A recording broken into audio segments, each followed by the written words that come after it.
Hello, मैं आपका स्वागत। दोस्तों, आज के इस वीडियो में हम देखेंगे अगर आप वोटर लिस्ट में अपना नाम दर्ज करवाना चाहते हो या वोटर आईडी कार्ड के लिए अप्लाई करना चाहते हो तो उसके लिए यहाँ पे फॉर्म 6 भरा जाता है, जिसको आप खुद ही घर बैठे अपने कंप्यूटर से या फोन से ऑनलाइन भर सकते हो। तो यहाँ पे आज के इस वीडियो में पूरा कंप्लीट फॉर्म भरने वाले हैं, किस तरह से आप घर बैठे भर सकते हो, सारी चीज क्लियर करेंगे। दूसरा प्रोसेस ये है कि बीएलओ ऐप के माध्यम से जो बीएलओ हैं वो भी आपका फॉर्म भरते हैं, वो ऑफलाइन अपलोड करते हैं, फिर इसी ऐप के माध्यम से भरते हैं। तो इसका वीडियो मैंने कंप्लीट बना के डाल दिया कि बीएलओ ऐप से कैसे भरना है फॉर्म 6, आप देख सकते हो, लिंक डिस्क्रिप्शन में मिल जाएगी। तो इस वीडियो में पोर्टल के माध्यम से आपको दिखाने वाला हूं। तो सबसे पहले आपको गूगल क्रोम ब्राउजर पे जाना है, सर्च करना है वोटर्स ईसीआई। इस तरह सर्च करोगे तो आपके सामने कुछ इस तरह से voterseci.gov.in का जो ऑफिशियल लिंक है, इस पर क्लिक करके होम पेज पे आपको आ जाना है। डायरेक्ट क्लिक करके आप यहाँ पे आ सकते हो। अब इस तरह से देख सकते हो, कुछ इस तरह से इंटरफेस है। अब जैसे कि नया वोटर अप्लाई करने के लिए फॉर्म 6 भरा जाता है तो यहाँ पे पहला ही टैब है न्यू वोटर रजिस्ट्रेशन का। फिर यहाँ पे फॉर्म, अगर आप 18 ईयर के हो चुके हो यानी 18 साल के, अगर 1-2 महीने कम भी हैं तब भी आप यहाँ पे फॉर्म भर सकते हो, यहाँ पे लिखा हुआ है, ठीक है। उसके बाद यहाँ पे देख सकते हो फिल फॉर्म 6 के लिंक है। उसके बाद डिक्लेरेशन फॉर्म का है, इस तरह से डाउनलोड करने के लिए कुछ है, और लेकिन ये तब के लिए ऑफलाइन बीएलओ के लिए है, वो डाउनलोड करते हैं फिर अपने ऐप पर अपलोड करते हैं। अगर आप ऑनलाइन भर रहे हो तो सीधा फिल फॉर्म 6 पर क्लिक करके ही आपको भरना, डिक्लेरेशन आपका ऑनलाइन ही वहीं पे सबमिट हो जाता है। जब आप इस पर क्लिक करते हो तो फर्स्ट टाइम यहाँ पे लॉगिन करने के लिए आता है, तो आप आपको साइन अप करना होगा। फर्स्ट टाइम के लिए आपको रजिस्ट्रेशन करना होता है। तो पहले आपको यहाँ पे नीचे एक साइन अप का ऑप्शन है, जिस पे क्लिक करके आप अपना रजिस्ट्रेशन कर लोगे, उसके बाद लॉगिन करोगे।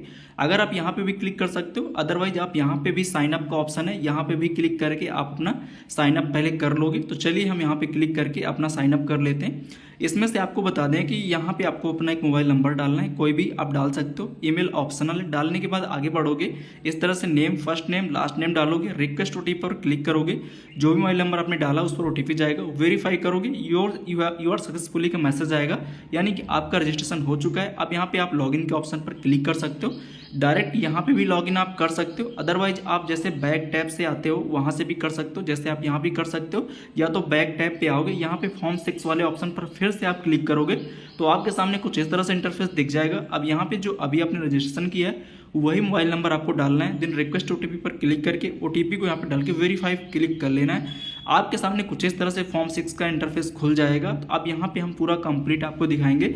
यहाँ पे जो 8-10 स्टेप होते हैं सारे भरेंगे, डॉक्यूमेंट्स क्या लगेंगे, क्या प्रोसीजर होगा, सारी चीज़ क्लियर करने वाले हैं। SIR की मैपिंग भी लगे हाथ होती है, वो भी सारी चीज़ें क्लियर करेंगे, ठीक है।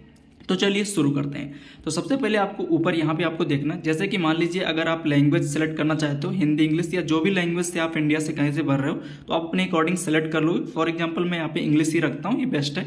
उसके बाद यहाँ पे आप नीचे स्क्रॉल करके पहला सेक्शन आता है जिसमें से आपको बेसिक डिटेल भरनी है। यहाँ पे आपको अपना स्टेट सेलेक्ट कर लेना है। उसके बाद यहाँ पे आपको अपना डिस्ट्रिक्ट यानी जो आपका जिला है उसको यहाँ पे सेलेक्ट कर लेना है। उसके बाद नीचे आता है नेम ऑफ असेंबली कंस्टिट्यूंसी, यानी जो विधानसभा का नंबर होता है, अगर आपको पता है तो यहाँ पे डालना है, अदरवाइज जैसे नहीं पता है तो यहाँ पे आप अपनी विधानसभा सेलेक्ट करोगे। यहाँ पे वर्तमान विधानसभा आपको सेलेक्ट करना है कि अभी करंट टाइम में क्या लग रही है, तो वो आपको यहाँ पे सेलेक्ट करना है। उसके बाद नीचे यहाँ पे आना है न्यू इलेक्टर, या आप पहले से इनरोल्ड थे। तो पहले जैसे कि मेरे केस में नया फॉर्म भर रहे हैं, न्यू इलेक्टर है, इनका नाम नहीं था, तो हम यहाँ पे न्यू इलेक्टर पे क्लिक करते हैं। एक चीज़ को आपको ध्यान रखना है, please enter the name as per your Aadhaar card, अपने आधार के सब डेटा डालना है, और आपका मोबाइल नंबर आधार कार्ड से लिंक होना चाहिए, तभी आप यहाँ पे फॉर्म भर पाओगे, क्योंकि ओटीपी के माध्यम से ऑथेंटिकेशन होता है। आगे आते हैं नेक्स्ट के टैब पर आप क्लिक करोगे। जैसे आप नेक्स्ट टैब पर क्लिक करते हो तो बी जो आ जाएगा, जो टैब है बी वाला, सेकंड वाला, जिसमें से पर्सनल डिटेल भरनी होती। तो यहाँ पे आपको फर्स्ट नेम आपको डालना होता है, यानी जिसका भी अब मान लीजिए आप अपना भर रहे हैं तो आप अपना नाम डालेंगे, किसी व्यक्ति का भर रहे हैं जिसका भी मतलब उसी मतदाता का खुद का यहाँ पे नाम डाला जाएगा।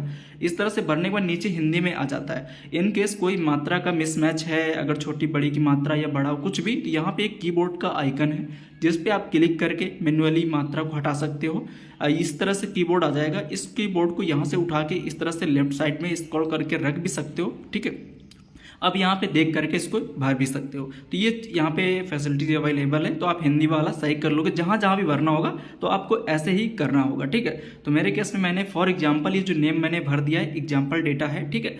उसके बाद नीचे आता है यहाँ पे अपलोड फोटोग्राफ। कैंडिडेट का एक फोटो पासपोर्ट साइज अपलोड करना है रंगीन, और 2 MB से ज़्यादा वो नहीं होना चाहिए। तो 2 MB तक आपको यहाँ पे रिसाइज करके रखना है। चूज फाइल के ऑप्शन पर क्लिक करना है। उसके बाद आपको इस तरह से देख सकते हो सिलेक्ट कर लेना है। यहाँ पे जूम इन जूम आउट कर सकते हो। उसके उसके बाद यहाँ पे सेव के ऑप्शन पर क्लिक करोगे तो आप देख सकते हो कि यहाँ पे जो फोटो है वो अपलोड हो चुकी है, ह्यूमन फेस डिटेक्टेड सक्सेसफुली का मैसेज आएगा और आप ओके पर क्लिक करोगे तो नीचे यहाँ पे फोटो का नेम लिख जाएगा, इस तरह यानी फोटो आपकी अपलोड हो चुकी है। उसके बाद यहाँ पे आप नीचे नेक्स्ट के टैब पर क्लिक करोगे, फिर आता है सेक्शन सी यानी तीसरा टैब, जिसमें से रिलेटिव की डिटेल भरनी होती है।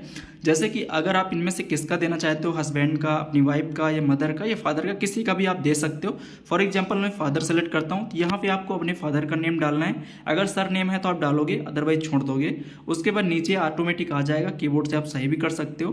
तो इस तरह से अपने फादर डिटेल दे दोगे। उसके बाद नीचे आता है डी सेक्शन, जिसमें से आप सेल्फ या रिलेटिव को मोबाइल नंबर डालना चाहते हो। तो मेरे केस में सेल्फ में क्लिक कर देता हूँ। यहाँ पे आपको ध्यान रखना, ये मोबाइल नंबर ही आपके वोटर ID कार्ड से या फॉर्म 6 से लिंक किया जाएगा, जिससे रजिस्ट्रेशन किया उससे कोई मतलब नहीं है। ये नंबर जो आप यहाँ पे डालोगे यही आपका लिंक किया जाएगा। इस पर क्लिक करने के बाद नीचे ईमेल ID अगर है तो आप डाल दोगे, नेक्स्ट टैब पर क्लिक करोगे। फिर आता है ई आधार का, यानी कि आधार वाला टैब, जिसपे से अगर आपके पास आधार कार्ड है तो आप आधार वाले सेक्शन पर क्लिक करोगे, नहीं तो आई एम नॉट वाले पे क्लिक करोगे। मेरे केस में आधार कार्ड है तो उसको मैं सेलेक्ट करता हूँ। यहाँ पे आपको आधार कार्ड डाल देना है कैंडिडेट का, देन नेक्स्ट के टैब पे क्लिक करना है। फिर आता है जेंडर वाला टैब, जिस पे आपको यहाँ पे मेल फीमेल जो भी जेंडर है सेलेक्ट करोगे, नेक्स्ट पर क्लिक करोगे। अब आता है डेट ऑफ बर्थ का डिटेल का यहाँ पे डालने का, जिसमें से आपको डेट ऑफ बर्थ डालना है डे मंथ ईयर के फॉर्मेट में। तो सिंपली यहाँ पे जो कैलेंडर का एक आइकन है जिस पे आपको क्लिक करना है। उसके बाद यहाँ से आपको date of birth as per जो भी डॉक्यूमेंट्स है, बर्थ सर्टिफिकेट या आधार कार्ड के हिसाब से आप यहाँ पे डेट ऑफ बर्थ सेलेक्ट कर लोगे, मंथ इस तरह से। उसके बाद कौन सी डेट है उसको यहाँ पे सेलेक्ट कर लोगे। इस तरह से मैं यहाँ पे सेलेक्ट कर लिया हूँ। देन यहाँ पे आता है self attested copy document of supporting age of proof, यानी एज के प्रूफ में आप क्या दे रहे हो, यानी डेट ऑफ बर्थ के प्रूफ में यहाँ पे क्या दे रहे हो डॉक्यूमेंट्स, यहाँ पे आपको टिक करना है। जैसे कि document of the proof of date of birth दे रहे हैं तो आपको यहाँ पे क्लिक करना है। इस पर क्लिक करने के बाद सेलेक्ट डॉक्यूमेंट्स बहुत सारे खुल जाते हैं, birth certificate, Aadhaar card, PAN card, driving licence, class X यानी जो कक्षा 10 की मार्कशीट या इंटर की है तो वो दे सकते हो। तो यहाँ पे देखिए आधार कार्ड का एक ऑप्शन है तो मैं उसी को सिलेक्ट कर लेता हूँ, क्योंकि ऑप्शन जब है तो हम यहाँ पे सिलेक्ट कर सकते हैं। नीचे आप यहाँ पे चूज फाइल पे क्लिक करके 2 MB से कम का आप रखेंगे और इस तरह से आधार कार्ड को यहाँ पे अपलोड कर देंगे। तो ये भी आपका स्टेप क्लियर हो गया। नीचे आएंगे, नेक्स्ट के ऑप्शन पर क्लिक करके दूसरे टैब पे आएंगे।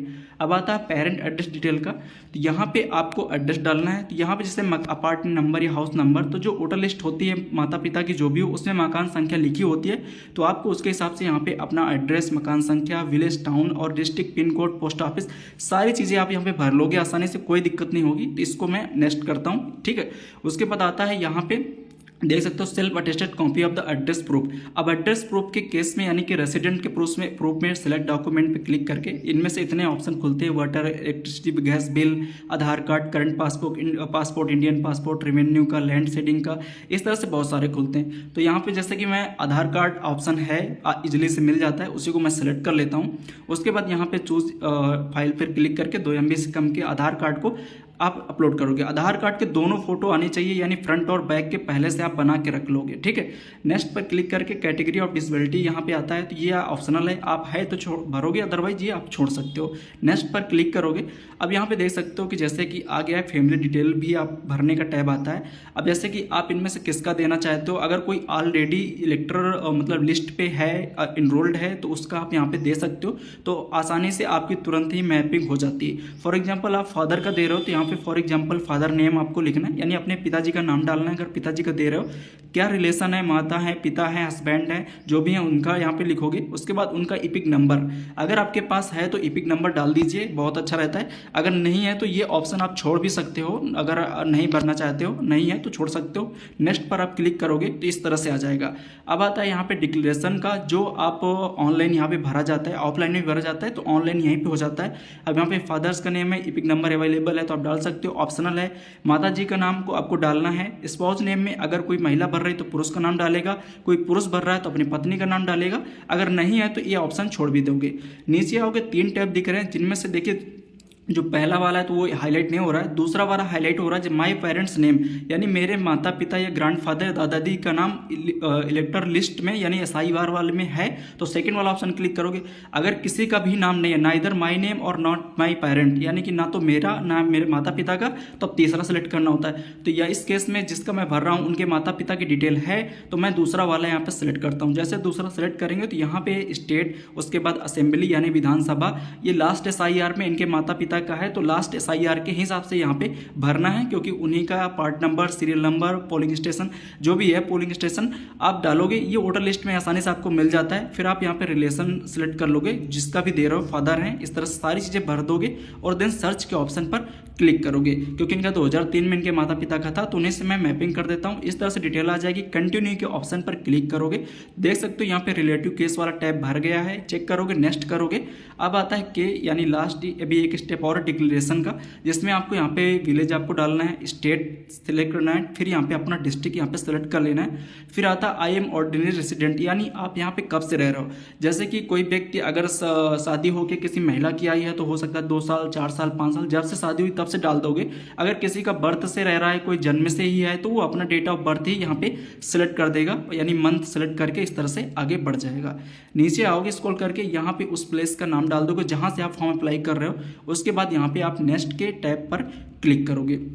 इतना करने के बाद आपके सामने लास्ट स्टेप आता है कैप्चा का, जहाँ पे आपको कैप्चा भरना होता है और यहाँ पे उस मोबाइल नंबर पर OTP जाएगा जो आपने अभी सेल्फ वाला दिया है मोबाइल नंबर, उसी में जाएगा। तो यहाँ पे देखिए OTP आ चुका है, सेंड OTP के ऑप्शन पर क्लिक करके देन आप नीचे यहाँ पे एक प्रीव्यू एंड सबमिट का ऑप्शन है। OTP डालने के बाद वेरीफाई करोगे।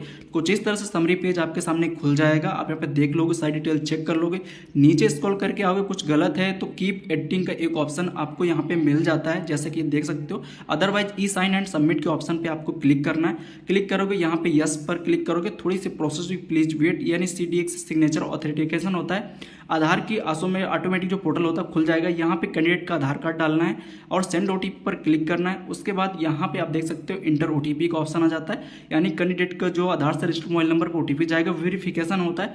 उसके बाद टिक बॉक्स पे क्लिक करके नीचे एक सबमिट का ऑप्शन पर क्लिक कर दोगे। जैसे ही आप इतना करोगे, थोड़ा सा आपको वेट करना है। ये पूरी थी प्रक्रिया जो आपने यहाँ पे कर लिया। इतना करने के बाद आपके सामने यहाँ पे थोड़ा सा ये हस्ताक्षर का आएगा, देख सकते हो एक रेफरेंस नंबर जनरेट हो जाता है फ्यूचर कम्युनिकेशन के लिए। सक्सेसफुली हो चुका है डाउनलोड। एक्नॉलेजमेंट क्लिक करके आप रिसिप्ट डाउनलोड कर सकते हो। इन फ्यूचर आपको ट्रैक करना है तो यहाँ पे एक ट्रैक का ऑप्शन होता है पोर्टल पे, जहाँ पे डाल के रेफरेंस नंबर आप ट्रैक भी कर सकते हो। बाद में ब्यूरो वेरीफाइड कर देंगे, फिर आपका जो वोटर ID कार्ड वो तैयार हो जाएगा, लिस्ट में नाम आ जाएगा। Thanks for watching and